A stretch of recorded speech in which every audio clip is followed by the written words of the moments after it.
Hello, this is Jose Figueroa with an approved workman, where we are rightly dividing the word of truth.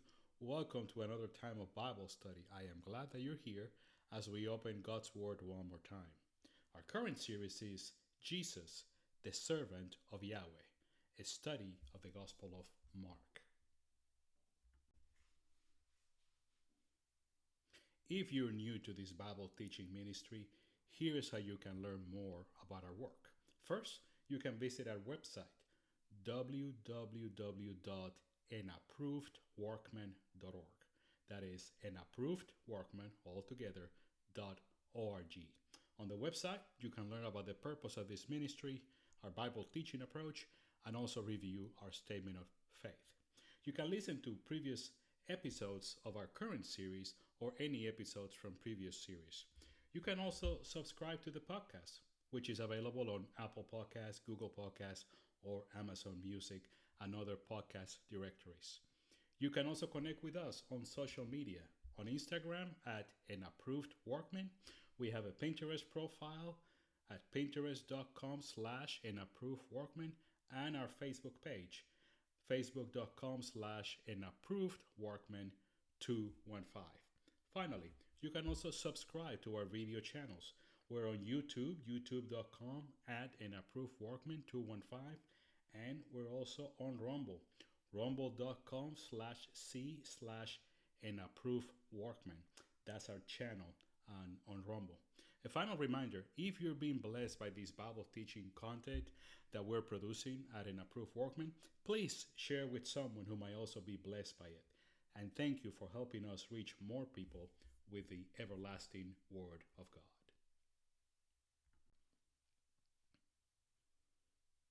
Let me ask you a question. How do you define greatness? What makes someone or an organization great?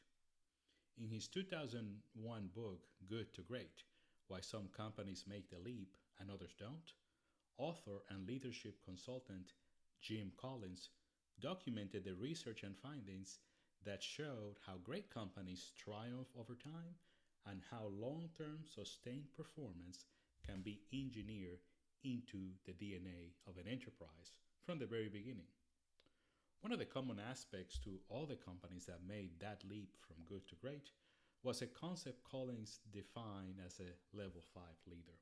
Here's a quote. Level 5 leaders channel their ego needs away from themselves and into the larger goal of building a great company. It's not that level 5 leaders have no ego or self-interest. Indeed, they are incredibly ambitious. But their ambition is first and foremost for the institution, not themselves. A related concept is that of servant leadership, a term coined by Robert Greenleaf in 1970. I asked Claude AI for a summary definition of servant leadership, and here's what it came up with. Quote, a leadership philosophy in which the leader's primary role is to serve others, putting the needs, growth, and well-being of other people first, with the belief that organizations and communities naturally thrive when their members are cared for and developed. End quote. The common thread in the work of Collins and Greenleaf is this: the right kind of leadership is essential to great and sustained success. When I was thinking and praying about our next Bible study series, I kept coming back to the idea of going through one of the 4 gospel accounts. We have never gone through one of the gospel accounts in our ministry, and that has been by design. As I launched this ministry, I wanted to focus first on those books of the Bible that rarely get covered in church or in a Bible fellowship. But now, the time has come for us to engage in an in-depth study of the most relevant person who has ever lived, the Lord Jesus Christ. And in my view, the best way to do that is to explore one of the 4 gospel accounts we have in the New Testament. Of course, the question is, where do we start? Which gospel account should we study together? To explain my choice, I have to tell you that another thought that has been going through my mind over the last few weeks is this: why did Jesus come? And Jesus expressed his purpose in coming to us in his own very words. Matthew's gospel account tells us that Jesus came not to abolish the law, the Torah, or the prophets, but to fulfill them. Dr. Luke records in his account that Jesus came to seek and save that which was lost. Luke 19:9-10. And the Apostle John quotes Jesus as saying that I came so that they would have life and have it abundantly. John 10:10. Then, in the Gospel of Mark, the first account of Jesus' life that was recorded, I found a fourth reason Jesus gave as a motivation for his coming to us. The disciples struggled with these ideas of leadership and greatness like we do today. They debated one another about their own perceived greatness, and as usual, with them and with us, Jesus had to step in to bring clarity to the subject. And in order to teach them the reality of greatness and settle their dispute, he defined greatness for them. Let's look at Mark chapter 10, beginning in verse 42. Calling them to himself, Jesus said to them, You know that those who are recognized as rulers of the Gentiles domineer over them, and their people in high position exercise authority over them. But it is not this way among you. Rather, whoever wants to become prominent among you shall be your servant, and whoever wants to be first among you shall be slave of all. For even the Son of Man did not come to be served, but to serve and to give his life as a ransom for many. Mark 10:42-45. Jesus was the original level 5 leader, the original servant leader. He not only thought about what greatness is, but also lived it out to the point of the ultimate sacrifice. He came to serve us and for our benefit, but ultimately he came to serve God the Father in his ultimate plan of redemption. So, our new series is a study of Mark's Gospel, titled Jesus, the Servant of Yahweh. Let's get started.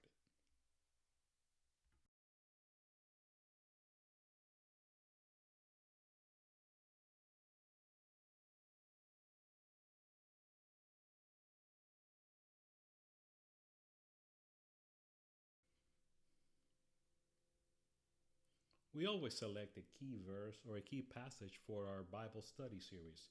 It is no different for our series, Jesus, the Servant of Yahweh. Our key passage is this, Mark 10, verses 43-45.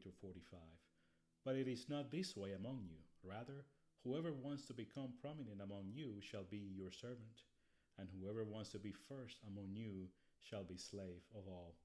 For even the Son of Man did not come to be served, but to serve and to give his life as a ransom for many. Mark 10:43-45. Let's talk about the author of the gospel account of Mark.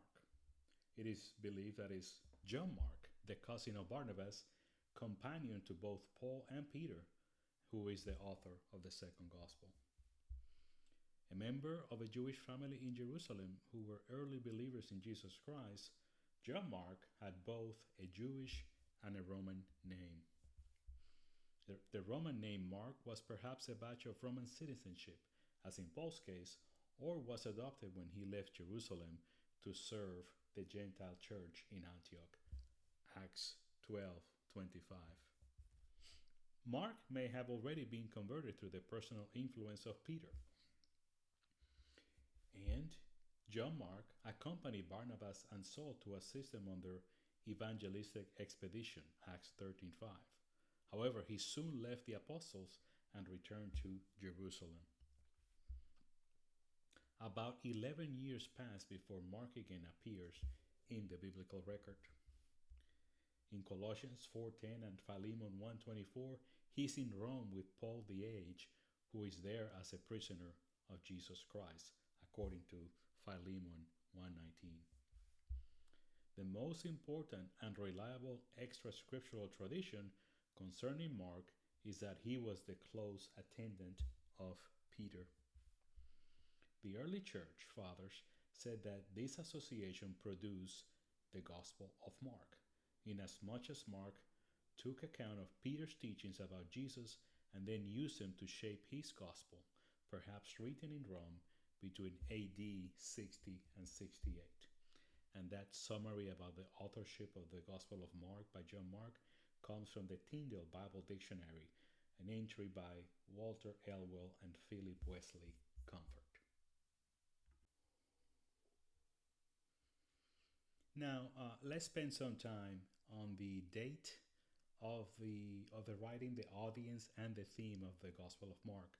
This information comes from the Cornerstone Biblical Commentary by David Turner and Darrell Buck on Matthew and Mark. The church father Irenaeus, writing in Against Heresies, places the composition after the deaths of Peter and Paul around the late 60s, with Clement of Alexandria, as cited by Eusebius in Ecclesiastical History, dated during Peter's and Paul's time in Rome, which could push the date back into the 50s. Most commentators opt for a date in the AD 65 to 70 range. The same text from Clement locates the Gospel's original audience in Rome. The early Roman Christian community was being made aware that they could not follow Jesus without suffering, just as the rejected Jesus himself suffered.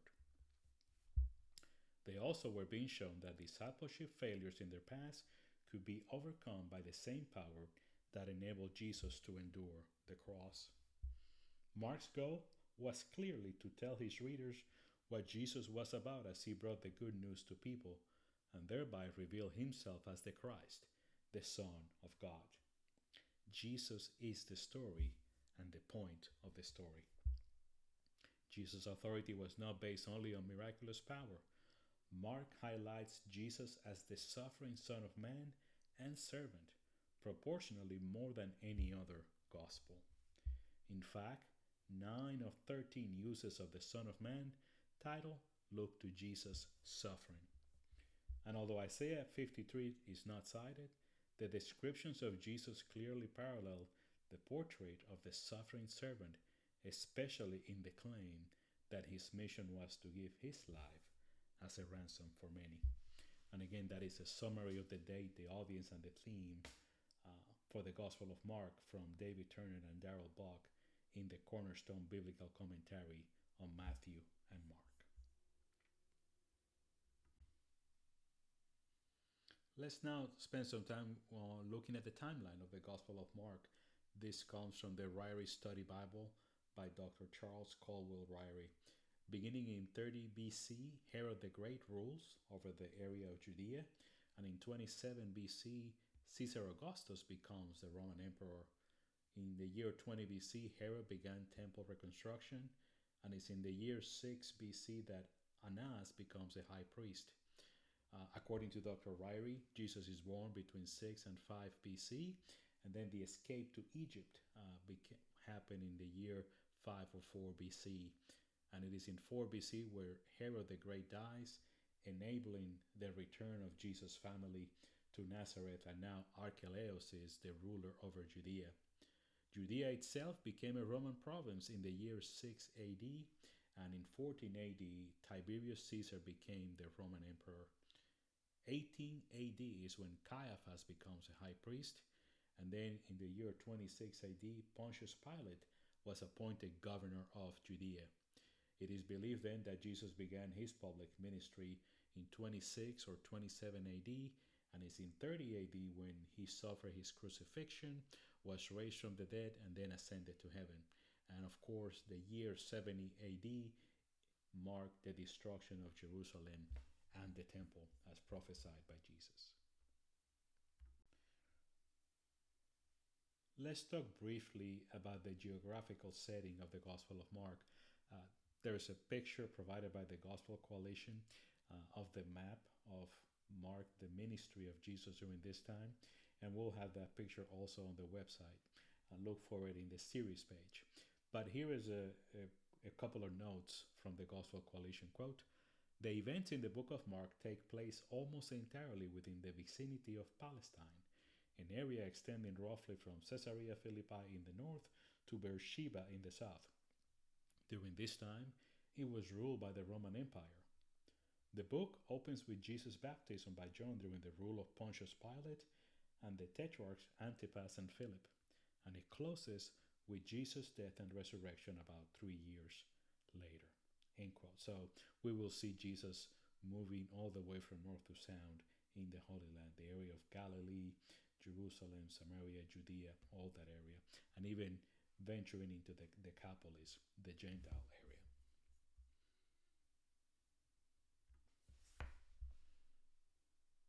Let's briefly cover the content outline for the Gospel of Mark.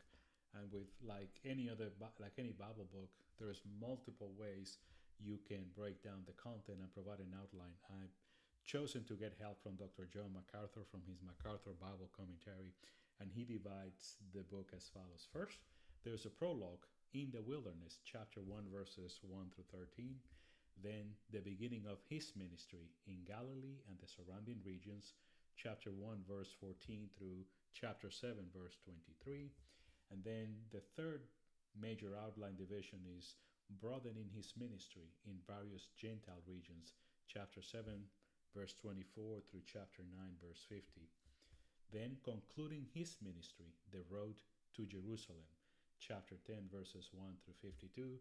And finally, consummating his ministry, Jerusalem, chapter 11, verse 1 through 16, verse 20. And again, that comes from the John MacArthur Bible Commentary. Now, one thing we do with this Bible teaching ministry is that we rely also on faithful Bible students who have produced commentaries and other supporting references that allow us to go deeper into our study. So our series on the Gospel of Mark is no exception. So to conclude our introduction to the Gospel of Mark, let's hear about what the message of Mark is from some of these great resources. Let's start first with the team at the Bible Project, and here's what they have to say. Quote, "But Mark did not randomly throw the account together. He has very carefully designed this story of Jesus. In the first line, Mark makes his claim about who Jesus is, the beginning of the good news about Jesus, the Messiah, the Son of God. Mark 1:1. What's interesting is that this is the only time Mark says what he thinks about Jesus. For the rest of the book, he hopes to influence you by simply putting Jesus' actions and words in front of you and showing you how other people react to him. Mark designed the story of Jesus as a drama with 3 acts. The first act is set in Galilee. The second act is Jesus traveling, and the third takes place in Jerusalem. Each act focuses on a repeated theme. In Act 1, chapters 1 through 8, everyone is amazed and wondering who Jesus is. In Act 2, chapters 8 to 10, the disciples struggle to understand what it means for Jesus to be the Messiah. And in Act 3, chapters 11 through 16, we see the paradoxical way Jesus becomes the Messianic King." End quote. Now let's hear from James A. Brooks in his New American Commentary on the Gospel of Mark. He says, quote, "Mark's concept of Jesus was that he was fully human and fully divine, both Son of Man and Son of God. Furthermore, he was both the Jewish Messiah, the Christ, the Son of David, and the Lord of the Gentiles. Such a balanced Christology as Mark's weighs against the theory that he was battling a heresy. Mark was especially concerned to emphasize the suffering and death of Jesus as a ransom for sinners. Mark is more than a book about Jesus. It is also a book about being a disciple of Jesus. For Mark, discipleship was following Jesus in suffering and mission." End quote. Now, let's hear again from Dr. John MacArthur on the message of the Gospel of Mark. Quote, "Mark presents Jesus as the suffering servant of the Lord. His focus is on the deeds of Jesus more than on his teaching, particularly emphasizing his service and sacrifice. Mark demonstrates the humanity of Christ more clearly than any of the other evangelists, emphasizing Christ's human emotions, his human limitations, and other small details that highlight the human side of the Son of God. End quote. And you can find this in the MacArthur Bible commentary. We quoted earlier from the Cornerstone Biblical Commentary. It's a two-part volume. One is on the Gospel of Matthew, the other one is on the Gospel of Mark. The Gospel of Mark is authored by Dr. Darrell L. Buck. So here's what Dr. Buck has to say about the message of Mark. Quote, "The Gospel calls its followers to be loyal to the Gospel and its message about Jesus. This requires a devoted and sacrificial discipleship, one that is supported by the realization that Jesus is indeed all he showed himself to be in his earthly ministry. Jesus' nature is revealed as his history is told, not as a secret, but as a gradual disclosure based on what Jesus did more than on what he said." End quote. We will also be using the Tony Evans Bible commentary by Dr. Tony Evans. Here's what Dr. Evans has to say. Quote, "The book of Mark is written to disciples. It blends the two main topics of leadership and service.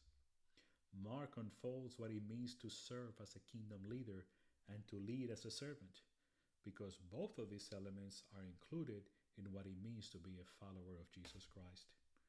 The disciples had much to learn. They actually argued about which of them will be the greatest in the kingdom. Jesus had to turn their thinking upside down, so he showed them that leadership comes through service. He demonstrated this himself, for indeed he had come to serve. He is called both the Son of God and Son of Man, because Jesus is both divine and human." End quote. James R. Edwards also wrote a commentary on the Gospel of Mark for the Pillar New Testament Commentary series. Here's what he says, quote, "The authority of Jesus, which every word permeates his demeanor and bearing, is employed not for self, however, but in the service of others. Consequently, Mark depicts Jesus using the profile of a servant, especially as a fulfillment of Isaiah's suffering servant of God. The most important characteristic of Isaiah's servant of the Lord is the effect of his vicarious and atoning suffering, which is found nowhere else in the Old Testament. It is precisely this aspect of the servant that Jesus fulfills in his mission as Son of Man, to give his life as a ransom for many." End quote.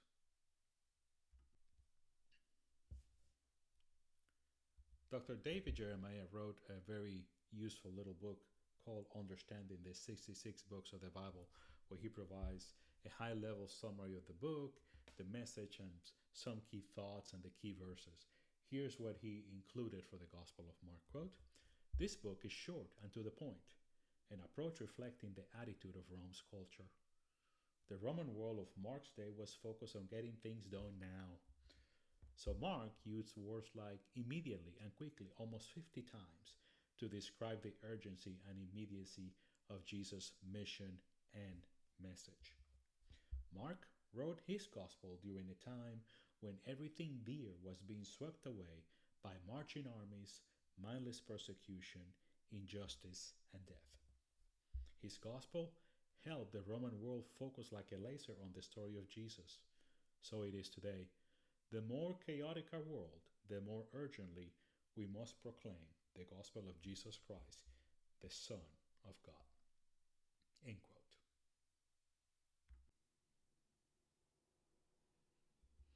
Let's hear now from our final resource. It's a Tyndale New Testament commentary on the Gospel of Mark by Eckhart J. Schnabel. Here's what he has to say. Quote, "The affirmation of Jesus' identity as the unique Son of God at the beginning, which is repeated by a declaration of God at Jesus' baptism, has a bookend in the declaration of the Roman soldier at the cross who asserts, 'Surely this man was the Son of God.' The question of Jesus' identity is like the proverbial red thread that runs through Mark's gospel." End quote. We will have a list of all these references we will use in our study of the Gospel of Mark also on the series page on the website. That brings us to the end of this introductory lesson to our series, Jesus, the Servant of Yahweh. Thank you for listening today. In our next episode, we will have our first lesson. In our study of Mark, we will focus on chapter 1. Until then, this is Jose Figueroa for an approved workman, where we are rightly dividing the word of truth. May God richly bless you.